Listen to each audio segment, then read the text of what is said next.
Welcome back, folks. Sheepdog Smokey here, and this one is more evidence that we have an out of control judiciary. Very recently, developers in New York were ordered to pay $6.7 million to 21 people who had defaced a building that they were demolishing to improve the lot that they owned. Apparently, now graffiti is considered art if it has gained, let me see,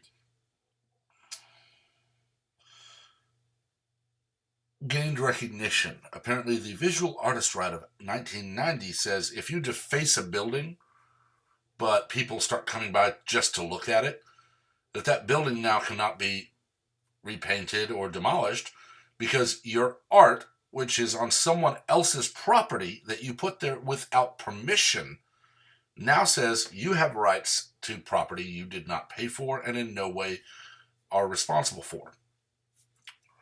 I wonder if Los Angeles is suing gang members because they graffiti over large murals painted by rival gangs. Of course not. They don't go after people who would probably be very violent. They go after land developers who are looking to put in new buildings that will improve the community a lot.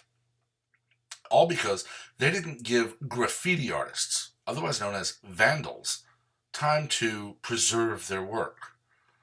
All because some idiot judge 20, 30 years ago decided that graffiti qualified as art. This article actually goes on to say that this art should be hung in museums. It should not. There are some very talented artists who resort to graffiti. If you have seen the movie Blood In, Blood Out, Bound by Honor, it follows a couple of young men who get into the gang lifestyle and drugs. One ends up a drug addict, one goes to jail, one goes to the Marines and becomes a cop. Ultimately, at the very end, you see a large painting that was done on part of the LA River that hasn't been defaced. And the young man who painted it many, many years before that scene has become a recognized artist selling his art. That doesn't happen that often. And in fact, you see that the young man's agent is using him in that movie. But now we have judges who are awarding millions of dollars. Okay?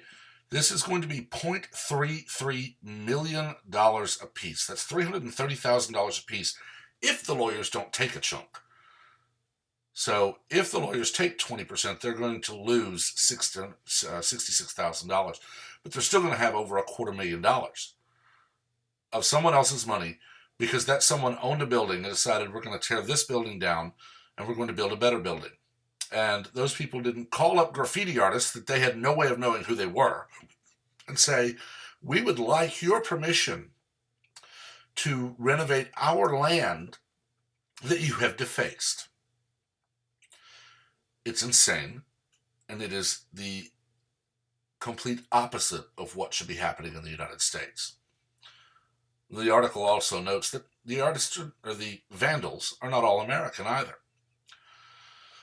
I can guarantee you they're going to come crawling out of the woodwork to say, well, they did it to me and I just didn't say anything because somebody else put something up and I couldn't go back. And we're going to see more of this. This is quite literally telling you your private property is not your property. You cannot do to your property anything at all without permission of at least two other people. And even then, you're going to have to pay us for the permission to spend more money developing your property. What happens if someone spray paints my truck while I'm out of state for a while and that truck becomes a tourist attraction?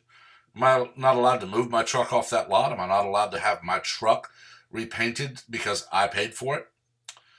If someone spray paints a door or a wall in Portland with violent Antifa thuggery written all over it, but it becomes a tourist attraction, that business is not allowed to remove it. It is the beginning of the end for private property. We've already seen in places like California where landlords are told you can't raise rent, but you have to improve the building, and you have to upgrade all this crap, and you have to have 24/7 maintenance people and security. So you're going to be spending a lot more, but you're not allowed to raise rent to cover your increased expenses, because these people have a right to live here at a certain level. It was a running joke in the 90s throughout the Friends series that Monica's apartment was not even in her name because it was rent controlled. And I believe it was her aunt or her grandmother's apartment that they just kept in that person's name so that they would not have to pay more for it. It was a running gag. Now it's become just horrible, horrible modern society. This is the epitome of the left. They scream, "My body, my choice," until you decide you want to do something they don't like. Or until one of them decides to troll by actually introducing a bill. And it's not a troll if you introduce a bill into a state legislature to force men to have vasectomies when they're turned 50 or have their third child. Not your body, but not your choice. They scream about equality, but when business owners are told they can't raise prices, when landowners are told you can't clean up your land, well, that's not equal. It's never about tolerance or equality or choice. It's about you will make the choice I tell you to. It's about I am more equal than you. It is Orwell through and through. Orwell, Huxley, Bradbury, they all warned us decades ago, almost 100 years ago for one of them, about the society that we should avoid at all costs. Yet we're seeing aspects of that society come true.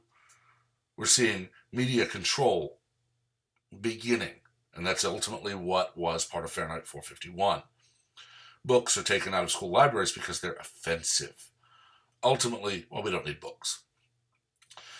News organizations are heavily controlled so that they all tell the same story, and anyone who doesn't is to be destroyed.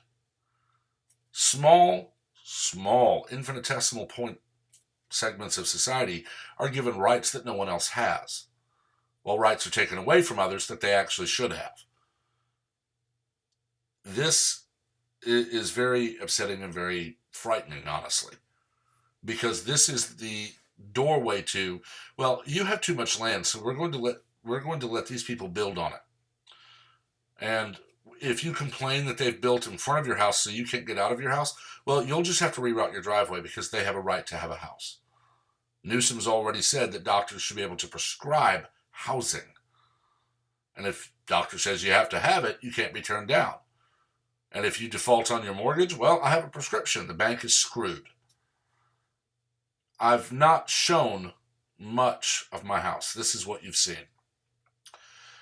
Just over there is a lot of unfinished parts of my house because I don't have the cash to do it. I also don't have the credit to go take out a mortgage and buy a nice home. I don't want to. I like this house and it'll be nice when I'm done with it. But it's mine and I should be able to decide what I do with it. And we're very fast approaching a day when the government says, no, that's not a valid home. You have to build this type. So you have to tear that down, find somewhere to live while you pay to build what we tell you is viable.